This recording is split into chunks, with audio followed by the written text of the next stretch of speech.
আজ বড় শিকার চাই। হঠাৎ ঝোপ নড়ে ওঠে, এক বিশাল বাঘ বেরিয়ে আসে। চোখে আগুনের মতো দৃষ্টি, শিকারী থমকে যায়। এটা তো বাঘ! শিকারী ধীরে বন্দুক তোলে, হাত কাঁপছে। বাঘ ধীরে ধীরে কাছে আসছে। চারদিকে নিস্তব্ধতা। হঠাৎ বাঘ গর্জন করে ঝাঁপ দেয়। শিকারী ভয়ে পাশের গাছে উঠে পড়ে, বন্দুক নিচে পড়ে যায়। বাঘ গাছের নিচে ঘুরছে, চোখ উপরে শিকারীর দিকে।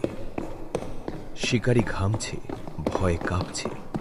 নিজেই বলে, আজ বুঝি শেষ। হঠাৎ দূরে আরেকটা গর্জন। বাঘ থেমে যায়, চারপাশ দেখে ধীরে ধীরে অন্যদিকে চলে যায়। শিকারী গাছ থেকে নামে, গভীর নিঃশ্বাস ফেলে। জঙ্গল ওদেরই।